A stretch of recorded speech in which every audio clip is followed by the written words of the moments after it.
What is going on, guys? Welcome back to the PickSwap Media YouTube channel. My name is Sean Bernard as usual, and I'm excited to announce that for this video, we have partnered with WHOP.com, WHOP.com. WHOP is an all-in-one marketplace for sports communities and other digital products. If you're looking to find communities on all things sports, sports capping, sports betting, and sports fandom, head to WHOP.com/sports. They're the all-in-one digital marketplace, the Amazon of the future for digital products. I'm incredibly proud and excited to be partnering, so make sure to go check that out.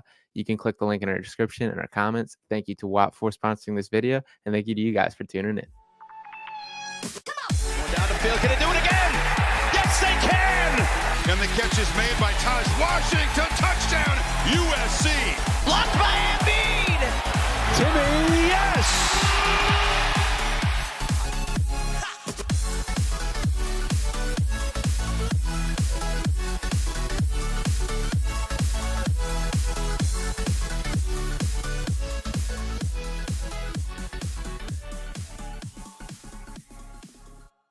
Hello, everybody, and welcome back to the Beef Upfront podcast here on PickSwap Media. This is your host, Ryan Coyle, as always, joined by Joe Kmetz, and as well as our new special guest this week, Mr. Shawn Hoy, for the weekly college basketball show, previewing our top 10 games of the college basketball slate this upcoming weekend. So good to have the fellas on with us today.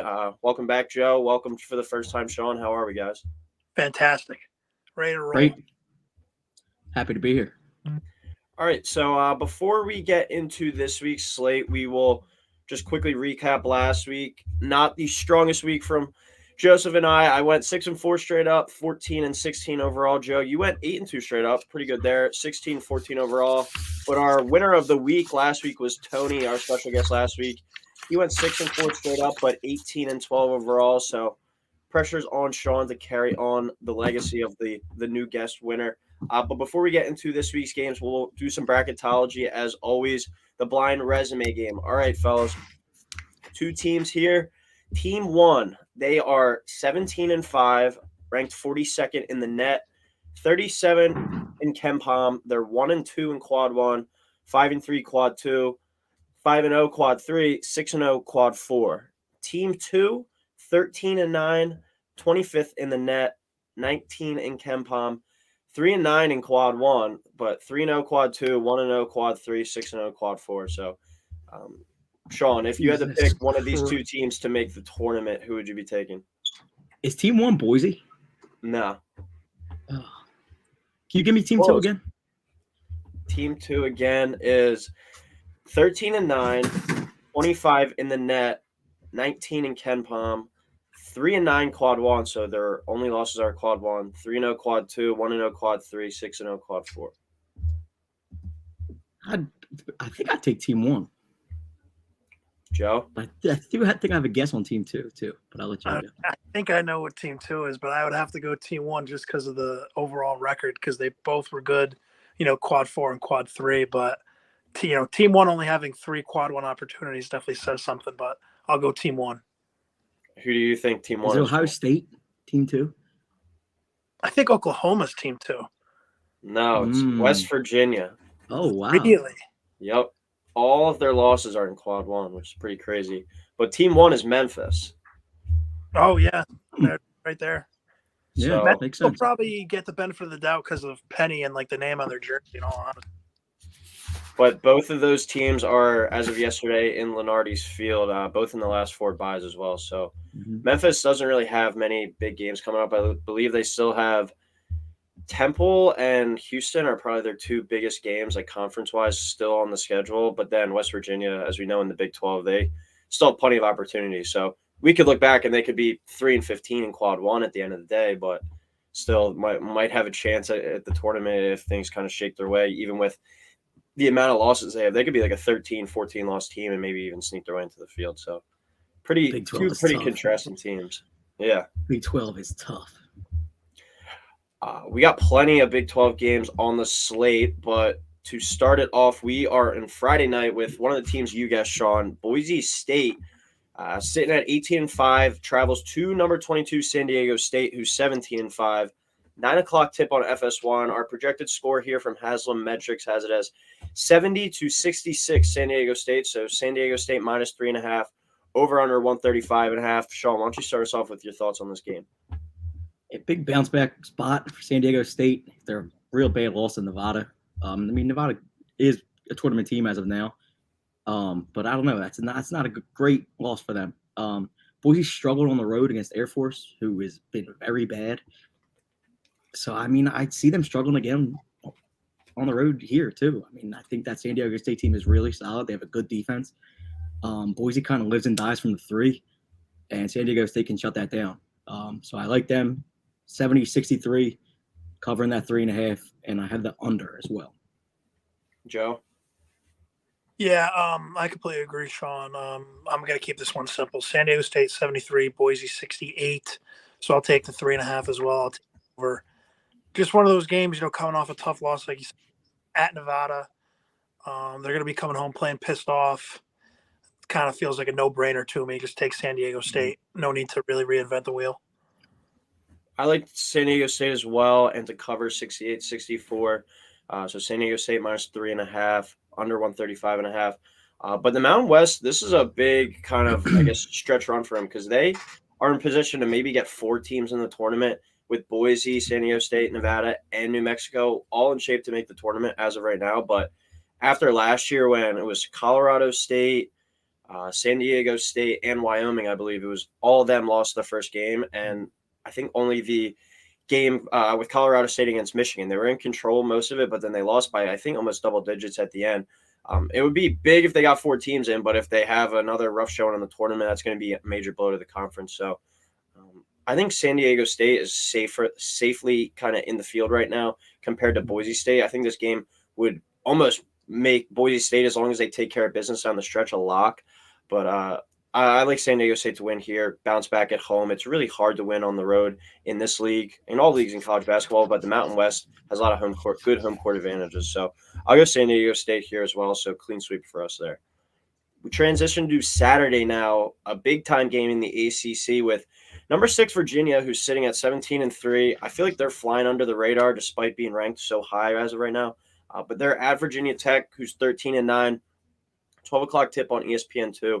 Projected score here is UVA 66, Virginia Tech 63. So UVA minus 2.5, over under 128.5. Joe, why don't you start us off with this one?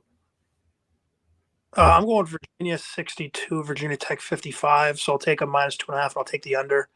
I think when I was talking about Virginia, I say I always take the under. My comments replied that they've gone over like more than half their games this season. Weird.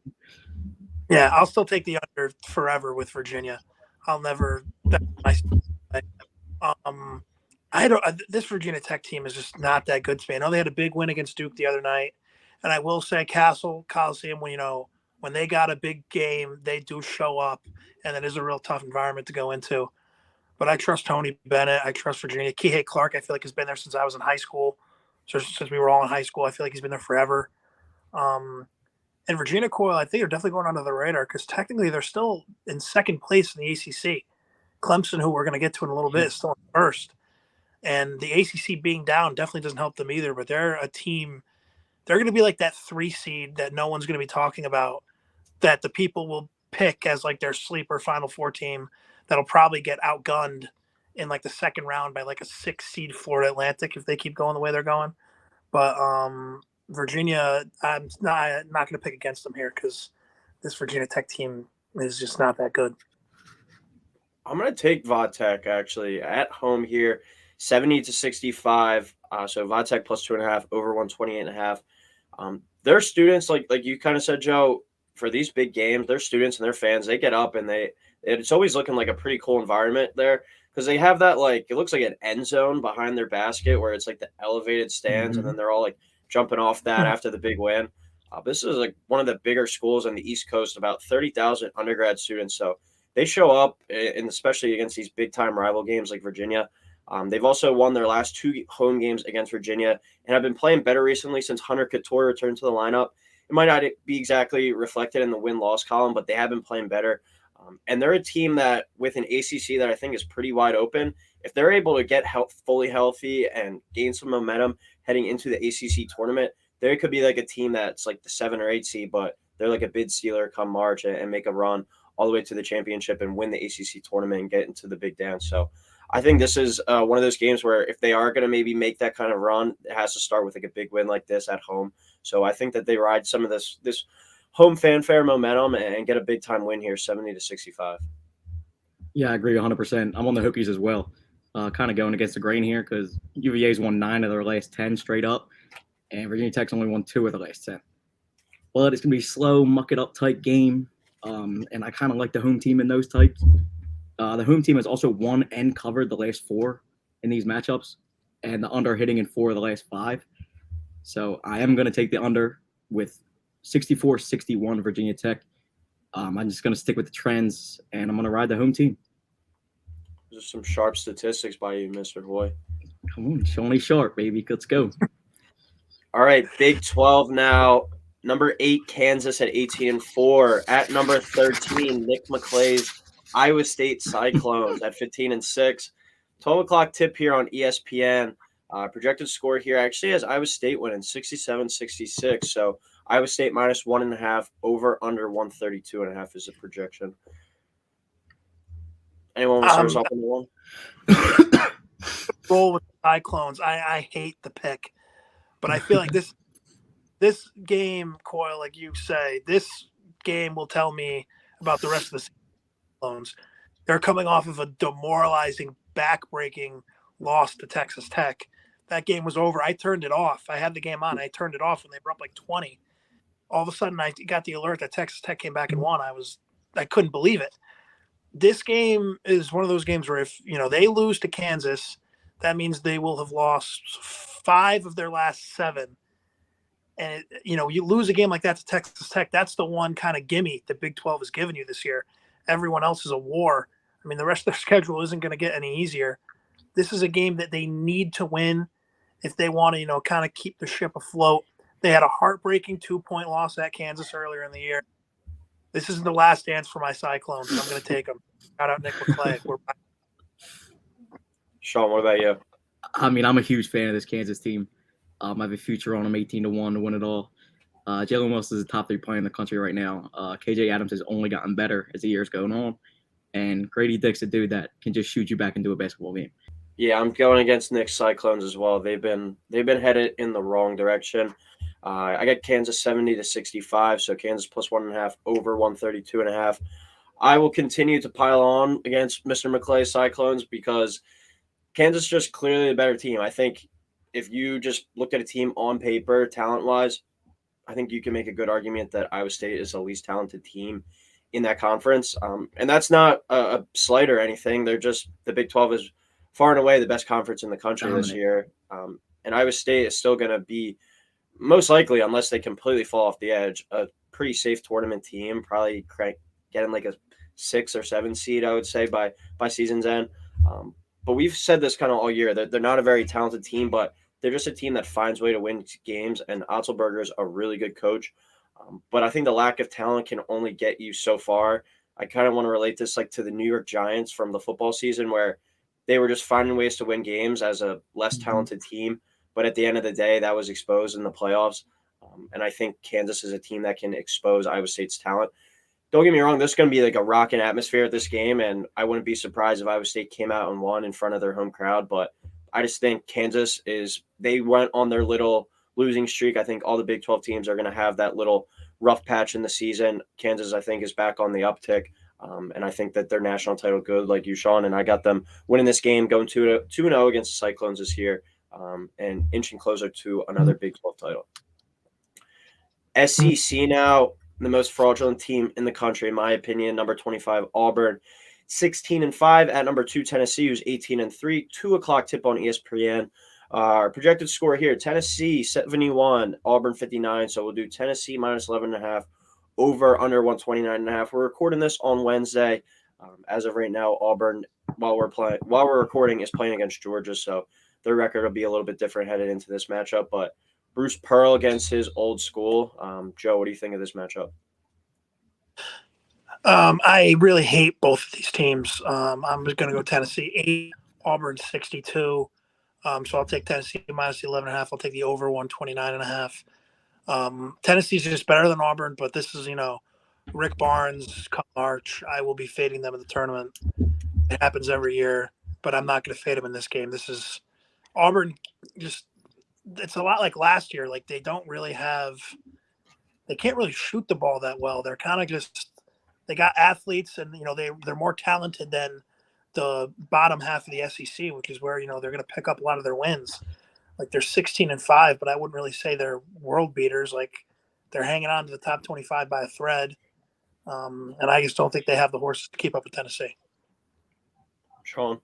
Yeah, I agree with you, Coyle. I don't think this Auburn team is very good at all. Their most impressive win to me was against the struggling Arkansas team at home, which doesn't say much.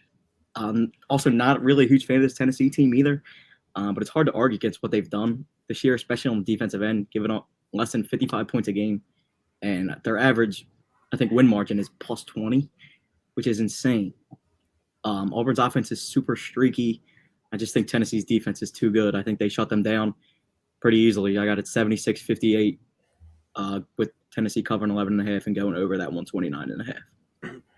Yeah, I like Tennessee to win. Just with the cover, barely 70-58 here. So Tennessee minus 11.5, and I have the under 129.5 just hitting there.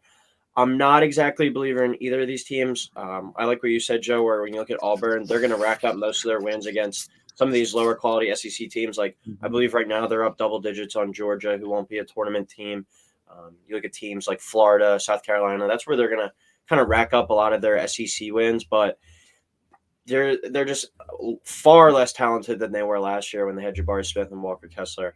And then Tennessee, they're a lot in my eyes like Houston, where they're a tough team to play against. Nobody's going to want to play them just because of the amount of athletes they have out there and just the physical nature that they play.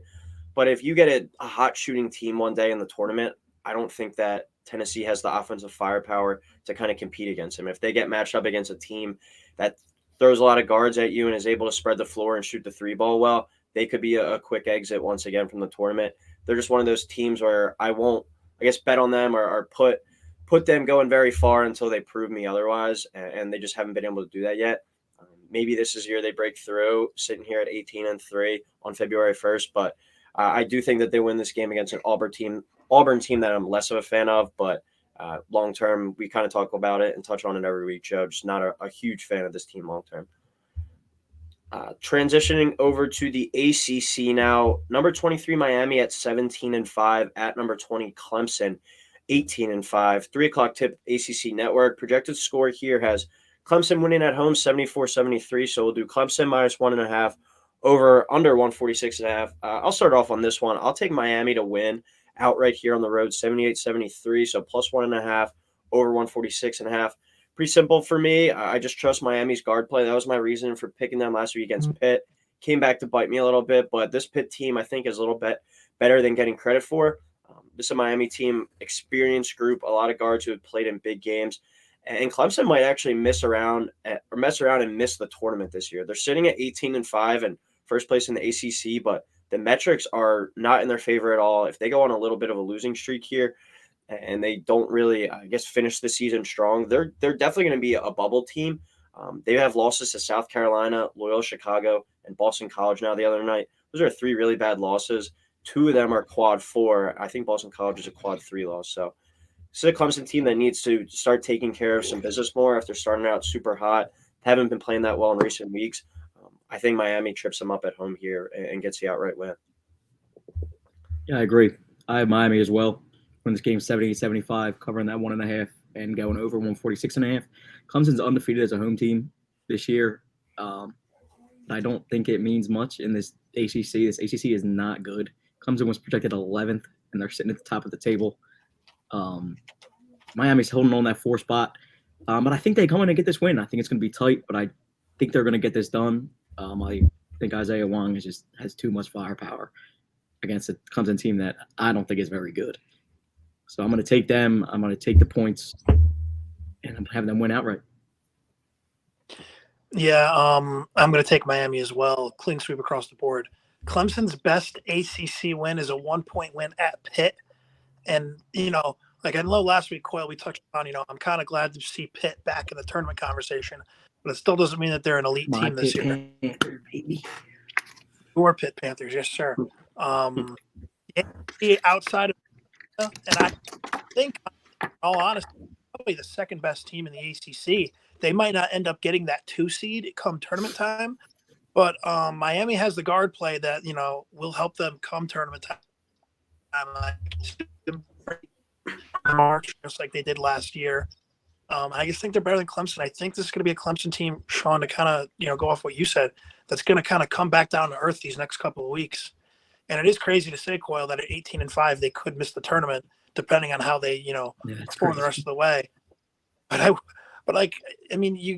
if they do lose these next couple of games, there's definitely going to be an argument. Like, could Clemson be a lock?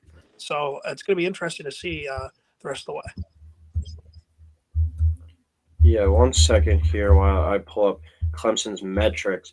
They are that Loyola Chicago loss is huge for them. Yeah, and they're 62 in the net right now. To give you a perspective of a couple teams like under them, North Texas, Texas Tech, UCF, like Wake Forest down there. That was even Wisconsin's. Yikes, Wisconsin's 75th in the net. They're sitting at 12-8. They've really fallen off.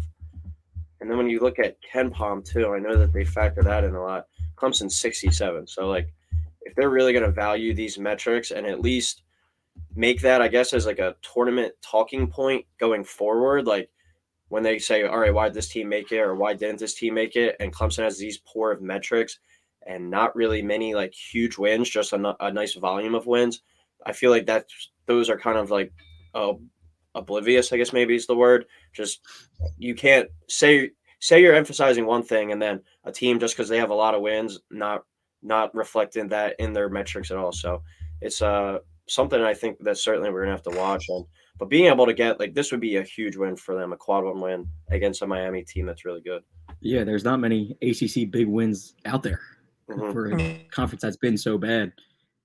This would be a massive win for them. And then with the other thing, like we're going to talk about this game in a little bit, but like the Duke UNC game, when I go to pick the games of the week, I always look at like the games on the top 25 schedule. Right. And then I didn't even see it on there this week. So I was like, with Duke and UNC not even at their peak right now, that's another thing I guess that takes a hit for the ACC. Having trouble there, 6:30 tip on that. Dude, I'm going to lose my mind with this Wi-Fi. I'm starting to cut you. Pull it together, dude. Come on. Yeah.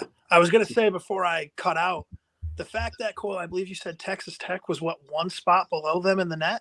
Mm-hmm. Texas Tech is the last place team in the Big 12. Yeah, that just goes to show you, like, the difference in quality between the ACC and some other power conferences right now.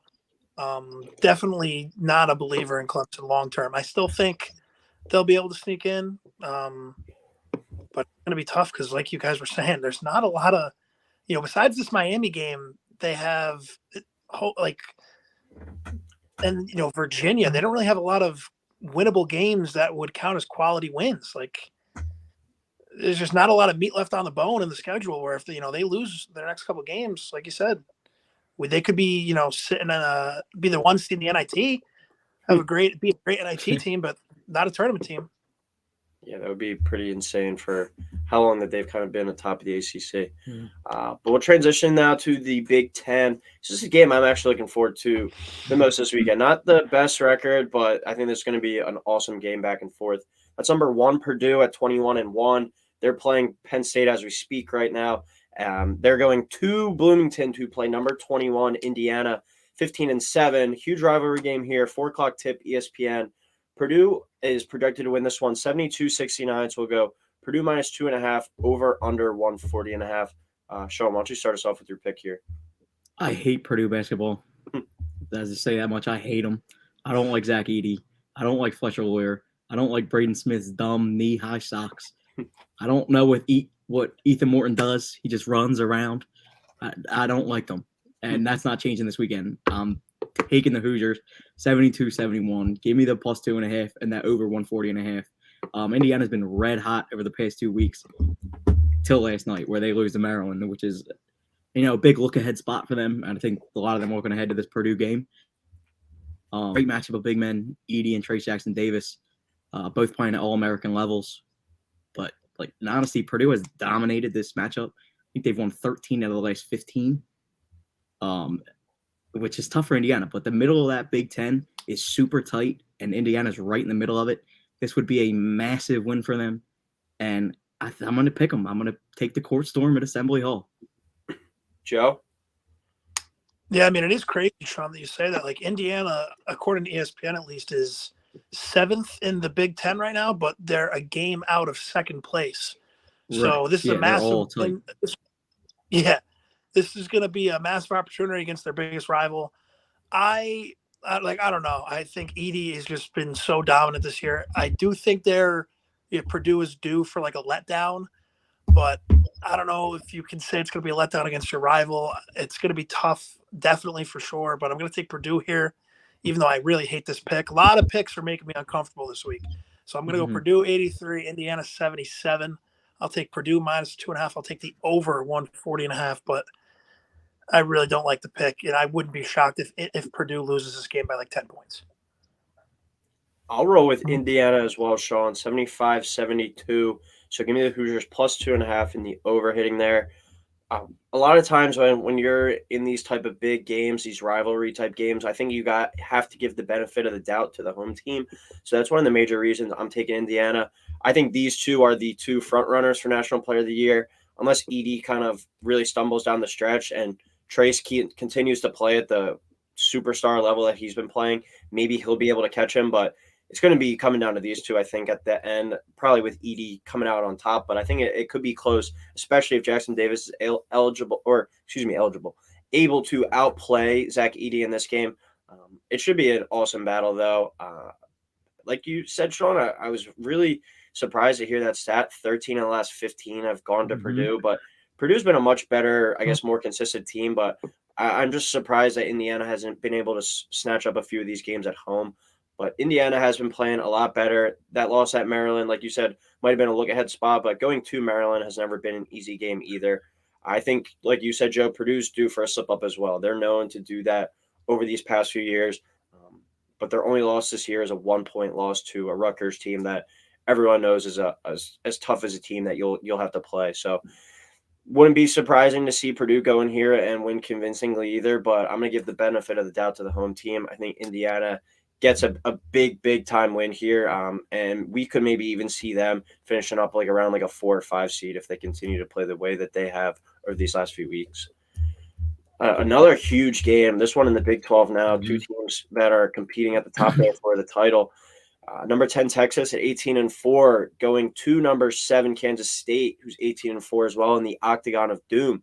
4 o'clock on ESPN2, actually. That's not a Big 12. Hey, not an ESPN Plus. Let's go. Well, he got a projected score here. Texas actually winning this one on the road, 75-74. So we'll set it at Texas minus 1.5, over under 148.5. Joe, what do you like in this game? I like Texas 77-73. So I'll take Texas the minus 1.5. I'll take the over 148.5 as well. Another, the Big 12, like we've already been saying, is just a gauntlet. Kansas State is the 7th ranked team in the country, but they'd currently be the 5 seed in the Big 12 tournament. They're a game behind Texas, who's in first right now. So there could potentially, by the end of the weekend, if things break right, be a 5-way tie for first place in the Big 12. This conference is just an absolute war. I love it. Kansas State's also in the middle of a really tough stretch. I mean, you had Kansas, you had Baylor. The Lake Wi-Fi has been terrible. I had their schedule pulled up a minute ago, but it's completely blank. You had the SEC Challenge game against Florida, which was a huge emotional game for Keontae Johnson. Not really a tough team, but still like a really important game. It's gonna, you're gonna go through these ups and downs in your season, and it's tough that they're just in such a deep stretch. Like they couldn't catch a break with getting like a Texas Tech right now. So I think that's what this team really needs. Texas is coming out strong since the Chris Beard stuff. They've looked really impressive. I'm actually surprised. I was expecting them to kind of fall off a little bit, but they've stuck together, and I'm having them winning this game by 4. I'm winning by 4 as well, so covering 1.5, under 148.5. As you said, Joe, with Kansas State having a bit of a rough schedule here, I think we're going to see that with if it hasn't happened to you yet, it's going to happen at some point to every Big 12 team. We saw Kansas had that 3-game losing streak. We saw Baylor have that lull. Iowa State might be in it now. Kansas State might be in it. TCU without Mike Miles, they could maybe go on a little bit of a lull. It's so tough every single night. Like even Texas Tech, like you said that they could use a game against a Texas Tech, but like imagine saying that like this time last year, and Texas Tech wouldn't surprise me if they get one of these big teams at home, knocks them off. I mean, they did come back and beat the Cyclones the other night, but it's just such a crazy league this year. But I do like Texas to go on the road here. I think Kansas State, I'm not going to say is coming back down to earth. They're still sitting at 18-4, but this was a team that was projected to finish last in the conference this year. They have a very good team. I wouldn't want to play them come March, but I think Texas is just a superior team than them, and they go out and squeak out a win on the road here. But before you get into your pick, Shawn, as we were just talking about Purdue, they're beating up on Penn State right now, but their one guard, Mason Gillis, has 8 3-pointers tonight, and there's still 13 minutes left to go in the game. He's been there for like 10 years, Mason Gillis. He's been there for forever. He's been there for. It's one of those things where I feel like Purdue is one of those schools that has guys, unless you're Jaden Ivey, that are there for like 4 or 5 years. Yeah, on the Lawyer and roster Smith will be there for forever. in Hartford. What? Was he on the roster back our freshman year? We were at that game, the Nova Purdue game in Hartford. It says he was there in 2020. Carson Edwards was the one who lit us up in the Villanova Purdue game. Yeah. I know it was Carson Edwards, but like Shawn said, I feel like he's been there like that long. It's crazy. Yeah, they just have a bunch of white dudes that kind of look the same out there pucking up threes. So yeah, Lawyer and Smith will be there for the next 5 years. Yeah. I won't get enough of those two. But okay, back to this game. I have Texas winning by 5, and going over 148.5. I think K-State's been one of the most shocking teams in the country this year, and Jerome Tang is the clear-cut coach of the year. I don't see how anyone else wins that. Taking a team that was projected 12th or last in the Big 12 and taking them all the way up to number 7 in the country is super impressive. First game between these two was a thriller. K-State ended up winning. I think it's going to be another up-and-down game, but this is a big game for Texas, I think, and I think they're a little bit better.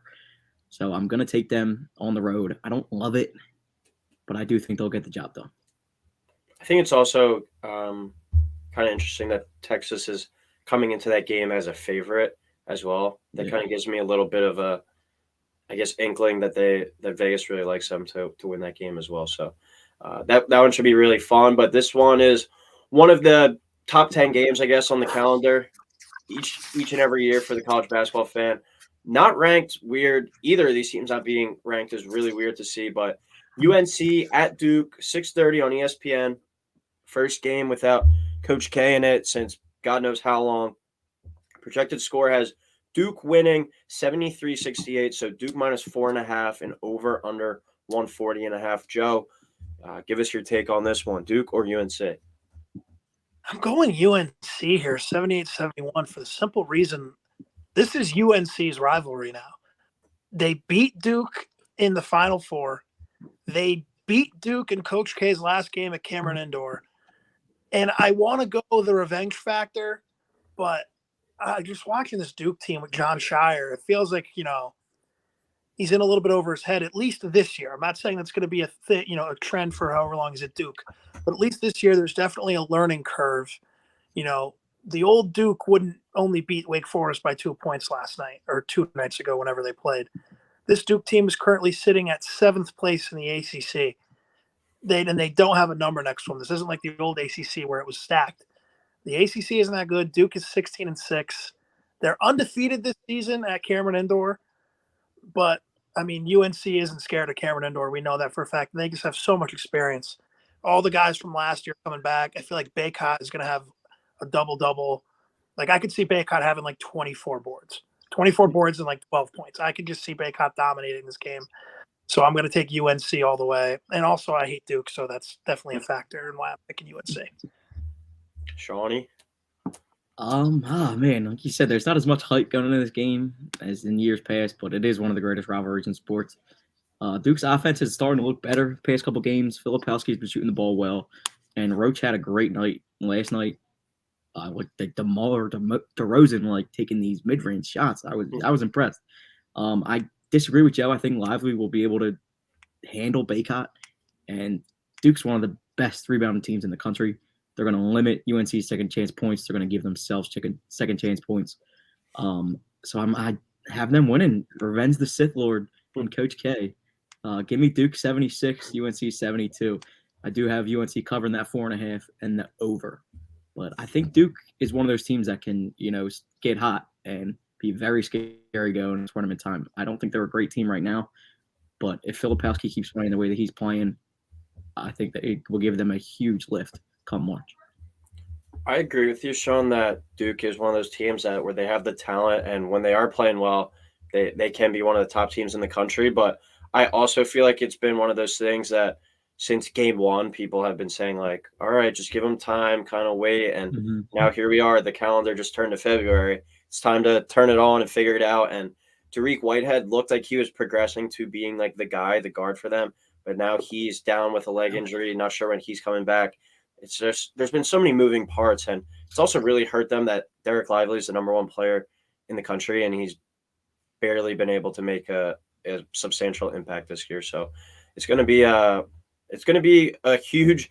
I think this game means more to Duke than North Carolina. Just being able to get the win and kind of, you're never going to be able to push past what happened last year, but I guess start moving in the right direction for this new era. But I like UNC to go on the road here, win outright, 74-70, so plus 4.5 over hitting.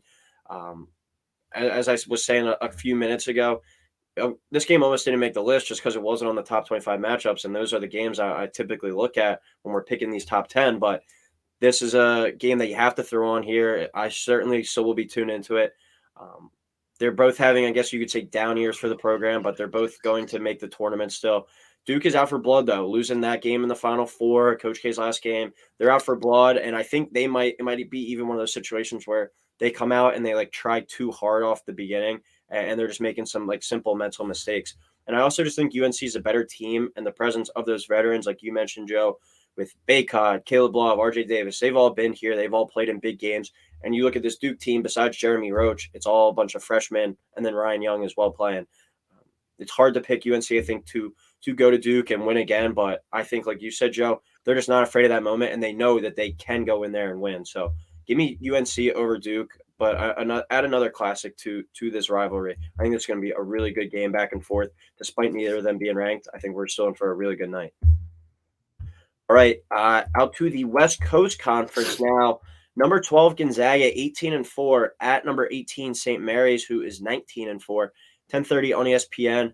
Projected score here has St. Mary's 71, Gonzaga 63. So St. Mary's minus 7.5, over under 133.5. We'll see if that's the actual line when it comes out. But Gonzaga on Thursday is playing Santa Clara, and St. Mary's is playing San Francisco on Thursday. So both of these teams still have a game between now and Saturday night. Joe, why don't you start us off here? I'm going St. Mary's 82, Gonzaga 77. I'll still take the Zags plus 7.5. That's a crazy number. And I'll take the over 133.5. I don't remember the last time Gonzaga lost a conference game to a team not named St. Mary's. I mean, the fact that they have a conference loss to Loyola Marymount is shocking to me. It proves that they're not, this invincible Gonzaga like we always see. Also, going to St. Mary's, I mean, it's going to be their Super Bowl like it is every year. St. Mary's undefeated in the conference right now. And Gonzaga pisses me off. Gonzaga needs to get out of the West Coast Conference. They need to go to the Pac-12 or the Big 12 or the Big East. They need to move up in the world. But maybe this might actually help them not being as dominant as usual. The fact that they have teams in the West Coast Conference that can challenge them might help them come March. But that being said, I just hate Drew Timme and his stupid mustache, and I hope he loses. That's all. Shawn? Yeah, I think that 7.5 line is crazy. I don't see it closing at that. I think it drops a little bit in Gonzaga's favor. Both these teams have been rolling. St. Mary's has won 10 in a row. Gonzaga's won 13 out of the last 14. And Gonzaga's not the same team that they've been. They don't have the best guard play, but they still have Drew Timme. And this game screams a Drew Timme game to me, where he drops 28 and 11 boards. This is a game that he is going to show up to. Like you said, Joe, this is their Super Bowl, and I think he will play like that. And he'll go off. I like them winning 72-63. outright. I don't think it's gonna be particularly close. I don't know. This is big time Drew Timmy, and I think the Zags get it done on the road. Yeah, Shawn, I'm not really going to say much else just because I think it's one of those Drew Timmy games as well. When's even the last time Gonzaga was in? Forgive me if someone said this, but when was the last time Gonzaga came into a game as an underdog in the West Coast Conference? I can't think off the top of my head. If anything, it would be a St. Mary's. Yeah, and just because these yeah. last whatever 4 years, they've been like the number one team so for most of the dominant. season. So 7.5. I don't think there's any way is that I could see St. Mary's being at home being like a 2.5 point favorite, but all the computers and analytics love them. KenPom has them ranked as the seventh best. St. Mary's as the seventh best team in the country. And they're in possession here, or they're in position here to take down Gonzaga and win the WCC outright for the first time since 2011-2012, which is insane as well. I'm worried though they just don't have the horses inside to contain Drew Timmy. I think he's going to take this one over.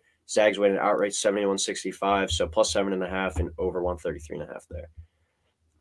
All right, that's the last game for Saturday. We go to one more game on Sunday.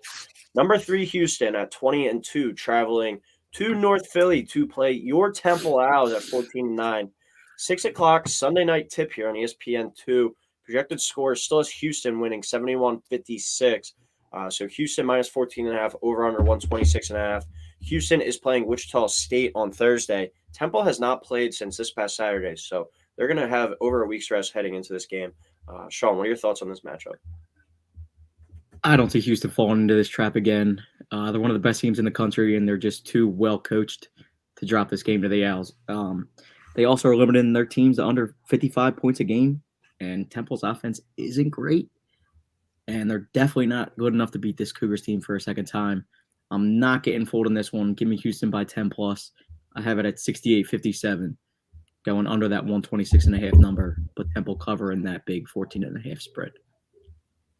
Joe?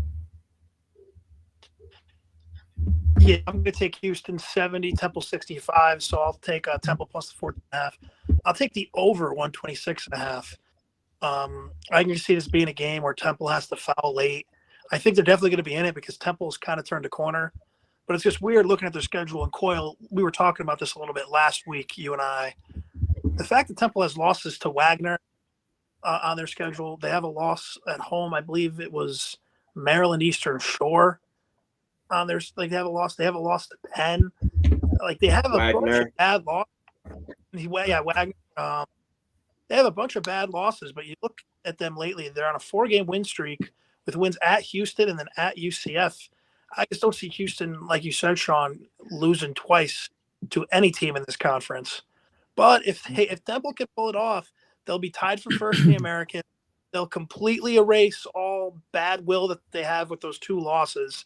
Because you have a sweep against a top 5 team in the land, you're absolutely going to be a tournament team, or at least and they still have a couple opportunities left, like at Memphis. They still get UCF coming to them. So they still got, 2, maybe 3 more games that you can really boost your resume after this one. So if they don't win this, it's going to definitely be tough for them to get in the tournament without getting that auto bid. But if they can win this game, I mean, watch out. Temple will be red hot, and the team that no one will want to play come conference tournament time.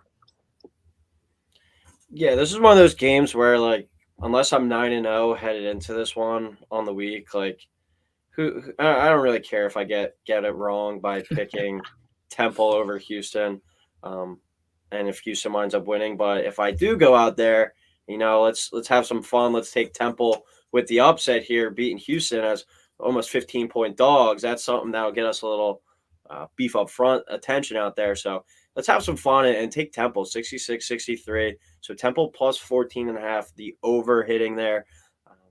Don't look now, but this team is potentially, like you were kind of saying, Joe, in contention to win the conference, which is pretty crazy considering Houston's been arguably a top 5 team in the country the entire season. Just a game back in the loss column here with Houston, but they already beat them on the road. They also still have a game against Memphis coming up, which would be another big win, as we talked about them, a tournament team as of right now earlier. And I think it's one of those big things, as I mentioned in the introduction of the game how Temple's coming into this one with like a lot of rest, super fresh legs, over a week's rest, and at this point in the season, that's like almost unheard of. Teams are usually playing 2-3 games a week.